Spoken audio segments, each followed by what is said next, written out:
Alright guys, I'm going to try something different here. This is a dub over this time. I went ahead and dubbed over the original audio because it was so bad. There was a really loud background noise in the video. I think it was because I was I was filming while the dryer and the washing machine was running, and I didn't think it would be that big a deal, but no, the camera picks it up way too much, so you guys can't hear it. There's background noise with this camera all the time, but with the dryer it was just unbearable. So here we go. Hopefully you guys can still enjoy the video.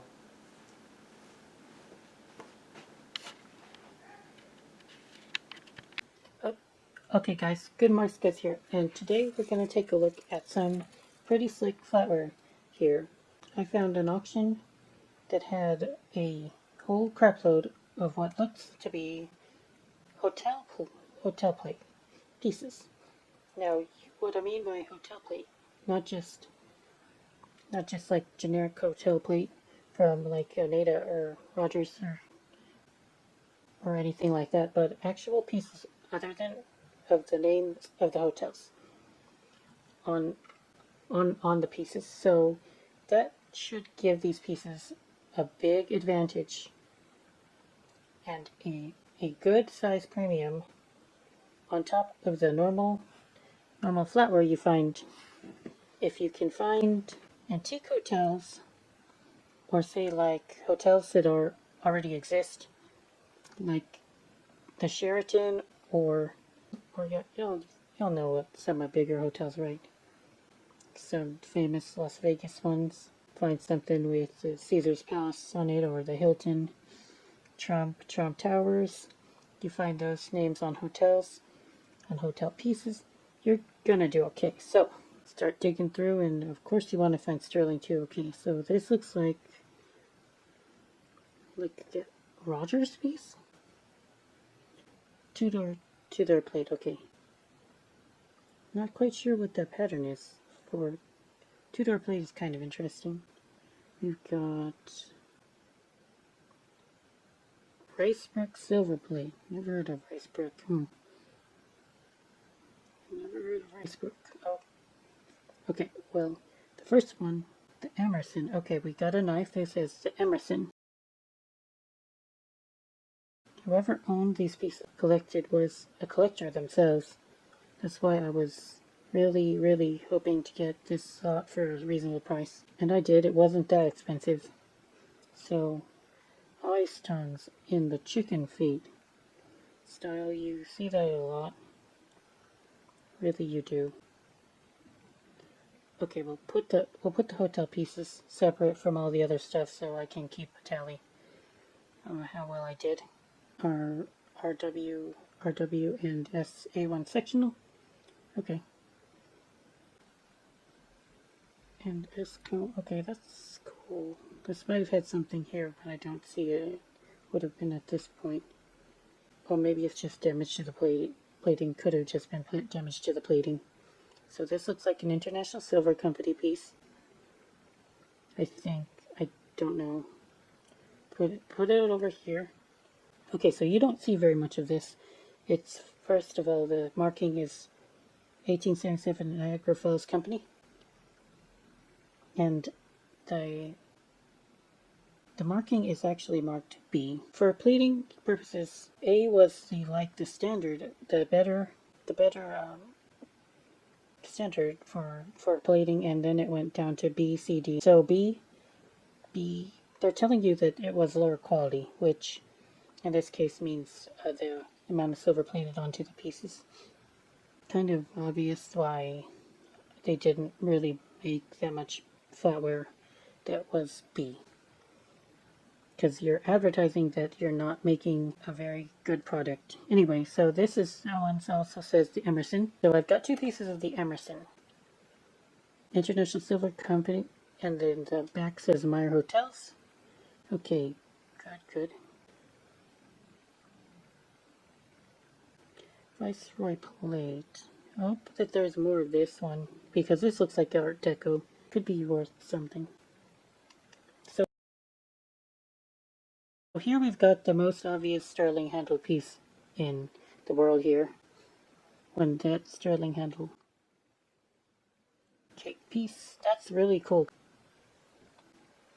WR, I believe that this was the original William Rogers marking. Not that it could be Art Nouveau. I don't know if William Rogers made stuff during that period. I think they did. More of this International Silver piece. Okay, so we've got one that says Lord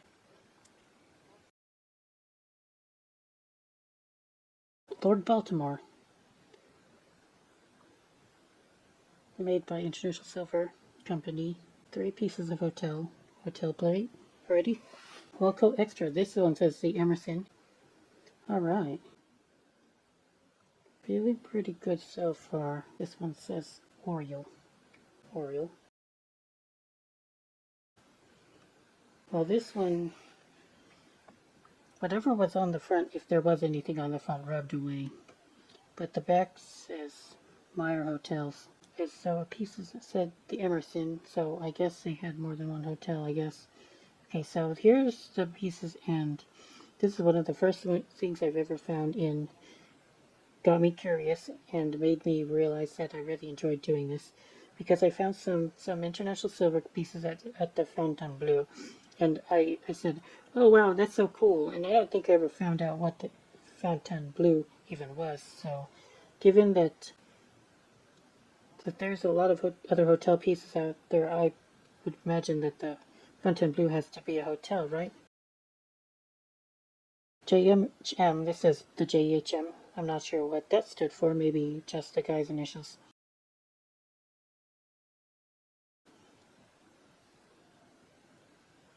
This piece, Jefferson Silverplate again. I'm looking at really Art Deco-ish influences on this piece. And Niagara Silverplate, that's a very beautiful pattern. I've seen this pattern before. I can't remember what it's called. I'm fairly certain that it can sell. WMA Rogers Hotel Plate, the Belvedere. Alright, this is going really, really good. So far, very, very cool. I'm liking it. This one was Victor Silver Company. Victor Silver Company had made a lot of hotelware, but this one doesn't seem to have a hotel on it. So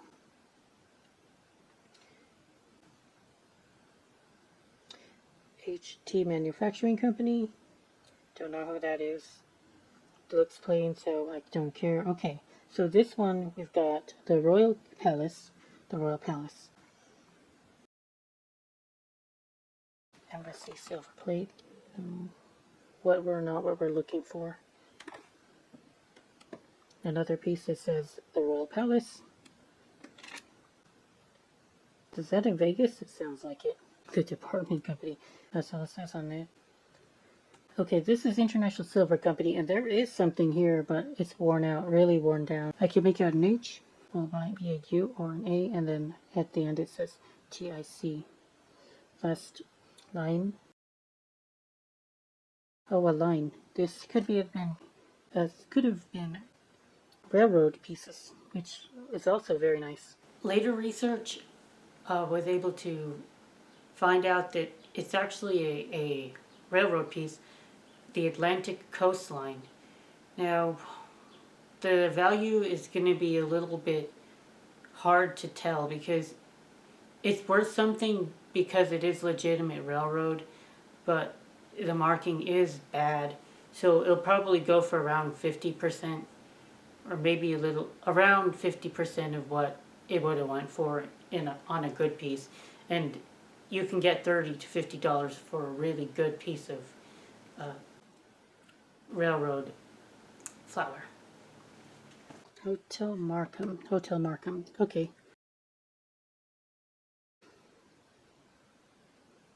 And this is like a little olive fork. Very nice. Lord Baltimore again. The New Yorker. whoever owned this collection, the Emerson. Oh, cool! Another piece of the Emerson. They did really. They must have either had nobody to. This is ACL.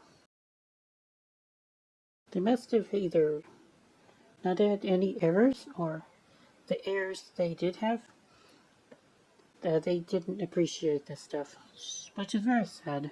Because I think that it would have been nice for something like this to stay in the family. If you've got somebody collecting hotel pieces, and then your daughter or your son just like doesn't get it, it doesn't care. That's very sad to me. But it is what it is. I guess everybody is different. I suppose, but shouldn't it have been that bad to just keep it in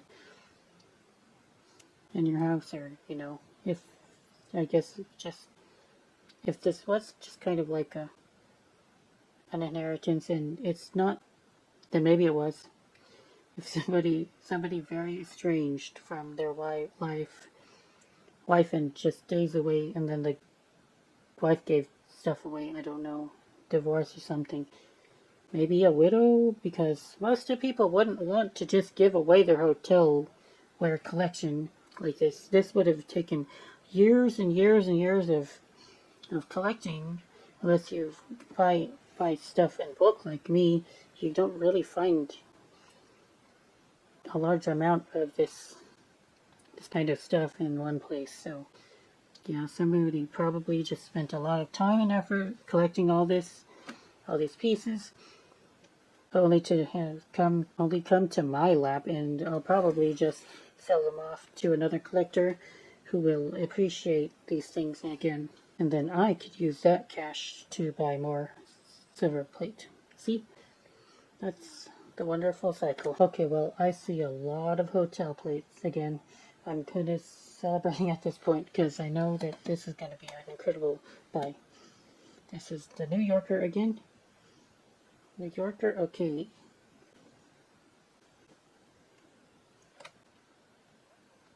Viceroy plate, another piece of Viceroy plate. I'd like to find that because then I could just sell this off as its own down here. Melody plate. I don't know about Melody plate. 1847 Rogers Bros Triple. Doesn't have a name of a hotel on it, and it is just beat to crap. So look at all that. I don't even know what could have caused this much damage on the bowl like this. Doesn't make too much sense to me. Especially when the rest of the pieces is in good shape. What could have caused this kind of damage? Maybe somebody was eating a lot of something acidic. That could have happened. What, I don't know. But pretty interesting. W. Rogers and Company. No, no hotel piece again. No hotel name. Another piece of Viceroy plate. So I found 3 of those. So I can get 5 or 6. I have enough to list it on their own. Avon plate. This one says Hotel Philadelphia, Philly. Okay. I believe this is still the Fontainebleau. Yep, the Fontainebleau. So you see a bit of the rough shape here. Cool pattern though. Cool pattern. Alright. Another piece of W.M. Rogers. Put that in here. 2 of those spoons. Hotel McAlpin, 1935. Hotel McAlpin, 1935. This one is another of the Emerson Hotel. We've got some pretty rough stuff in there. I think it's just dirt and grime, so maybe if you clean it up, but I'm not going to clean it up in case it pisses off the buyer. I'm just going to leave it as is. You can have all the grime and all the grease and that a hotel piece could have, because the collectors can be funny like that. So this is a Reed and Barn here. We've got an ice tea spoon We didn't borrow no name out of a hotel. That's okay. Hopefully there's enough to list it, because icy spoons are always popular sales. Always popular sales. W.M. Rogers, AA. Again, this pattern is in good shape. This spoon.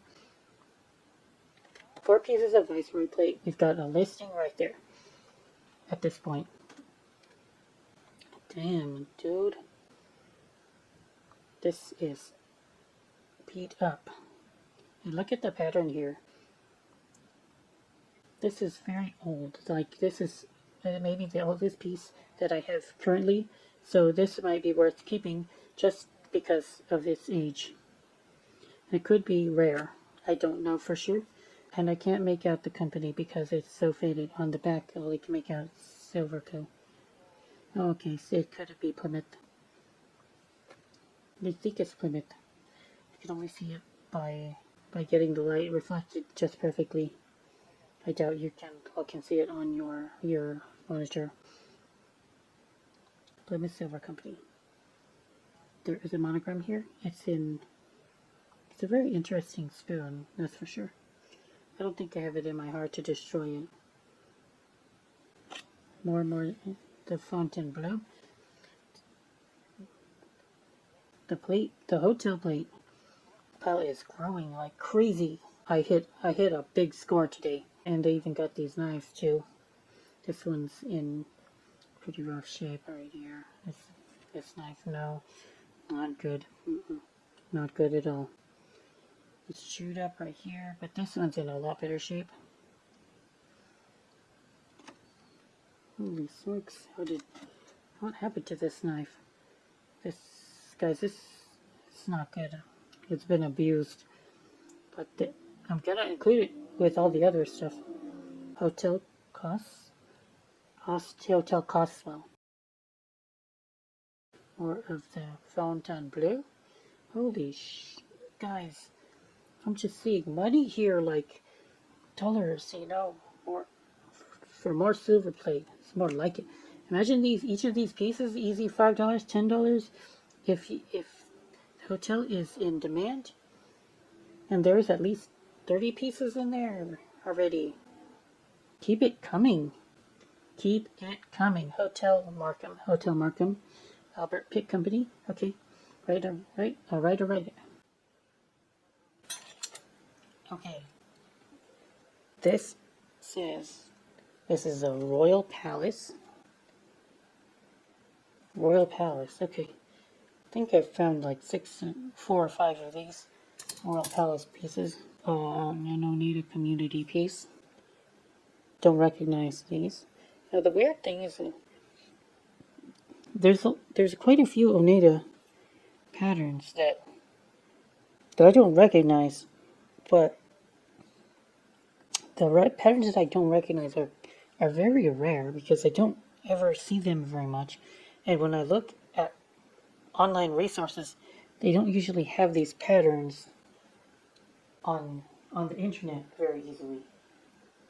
But that doesn't mean that they're valuable. So it's Oneida's kind of a weird one to me. It's like they're rare, but the marketplace pretends that they don't even exist at all. These napkin rings were also in the box, and I was excited to see them. They don't appear to be silver. They were hammered, but they're plated, hammered plate pieces.